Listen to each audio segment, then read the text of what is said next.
रायगड महाराष्ट्रासह देश विदेशातील ताज्या बातम्या पाहण्यासाठी मॅक्स इंडिया लाईव्ह चॅनलला सबस्क्राईब करा आणि बेल आयकॉन दाबायला विसरू नका.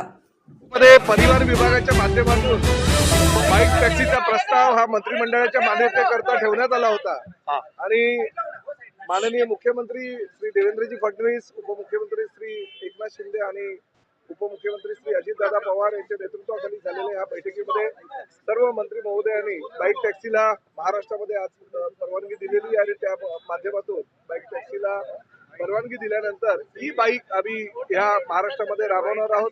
प्रामुख्याने सर्वसामान्य सिंगल प्रवाशांना जी गैरसोय होत होती आणि तिप्पट भाडं द्यावं लागत होतं रिक्षा करता किंवा टॅक्सी करता, तर ते न देता आता बाईक टॅक्सीच्या माध्यमातून सर्वसामान्य प्रवाशांना पूर्ण महाराष्ट्रामध्ये बाईक टॅक्सीचा प्रवास कुठेही करता येईल आणि 15 किलोमीटर पर्यंत त्याचं ते अंतर मर्यादित ठेवलेलं आहे.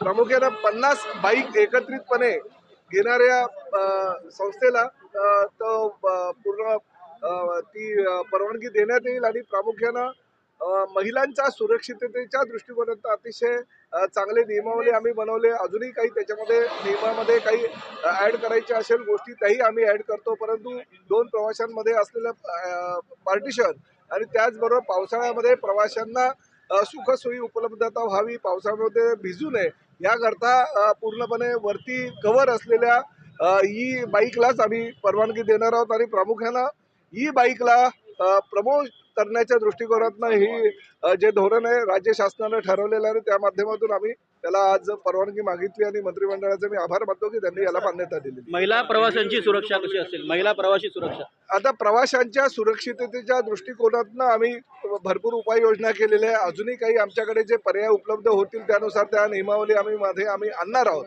परंतु फक्त आणि फक्त इलेक्ट्रिक वाहनांना जास्त प्रमोट करण्याच्या दृष्टिकोनातून ई बाईक टॅक्सीलाच आम्ही परवानगी दिलेली आहे आणि त्यामुळे पूर्ण प्रदूषण मुक्त हा महाराष्ट्र करण्याचा आमचा संकल्प आहे आणि त्या माध्यमातून ही सुरुवात आहे आणि ई बाईक टॅक्सी आता लवकरच प्रवाशांच्या सेवेमध्ये रुजू होईल. किती मोठा रोजगार निर्माण ते आता ठरवणार आहोत. रेव्हेन्यू मॉडेल बद्दल आता आम्ही पूर्णपणे पाहणी केली, तपासणी केली आणि त्या माध्यमातून आम्ही आता अंतिम टप्प्यापर्यंत आलेलो आहे. आज फक्त पॉलिसीला आम्ही मंजुरी घेतलेली आहे. सुरक्षिततेला आम्ही प्राधान्य देणार आहोत आणि सर्वात कमीत कमी प्रवाशांना कमी दरामध्ये कशा प्रवाशांना सुखसोयी देता येईल यासाठी आम्ही प्रयत्न करणार. किती रोजगार निर्माण होईल? सुरुवात कधीपासून होईल? ही बाईक असल्यानंतर भरपूर बेनिफिट तर मिळणारच आहेत, परंतु त्याचबरोबर जे रिक्षा चालक आहे आणि टॅक्सी चालक आहेत त्या रिक्षा चालक आणि टॅक्सी चालकाला मुलांना जे आमच्या रिक्षा महामंडळाचे सदस्य आहेत त्यांना 10,000 अनुदान देण्याचा सुद्धा आम्ही एक प्रयत्न करतोय. त्या माध्यमातून चर्चा झालेली आहे आणि रिक्षा महामंडळाच्या बैठकीमध्ये ते ठरवलं जाईल. परंतु ही बाईक टॅक्सी जर रिक्षावाल्याच्या मुलानं किंवा मुलीनं घेतली तर निश्चितपणे त्यांना त्यामध्ये 10,000 रुपये आम्ही अनुदान देणार आणि उर्वरित त्यांनी कर्जरुपी काढावा, जेणेकरून खिशामध्ये 1 रुपया जरी त्या तरुणाच्या नसेल किंवा तरुणाच्या नसेल तरी तो ई बाईक टॅक्सी घेऊ शकतो. अशा प्रकारची पद्धती आम्ही अंमलात आणणार आहोत. किती रोजगार निर्माण होईल? 10,000 पेक्षा जास्त रोजगार फक्त मुंबई शहरामध्येच MMR क्षेत्रामध्ये निर्माण होईल असा आमचा कयास आहे आणि महाराष्ट्रामध्ये जवळजवळ 20,000 किमान 20,000ची रोजगार निर्मिती महाराष्ट्रामध्ये होईल आणि MMR क्षेत्रामध्ये 10,000 रोजगाराची निर्मिती होईल आणि पूर्ण प्रदूषण मुक्त हे महाराष्ट्र करण्यासाठी ही राज्य शासनाने उचललेलं पहिलं पाऊल आहे. भाडं कशा प्रकारे आकारलं जाईल याचं भाडं ठरवणार कोण?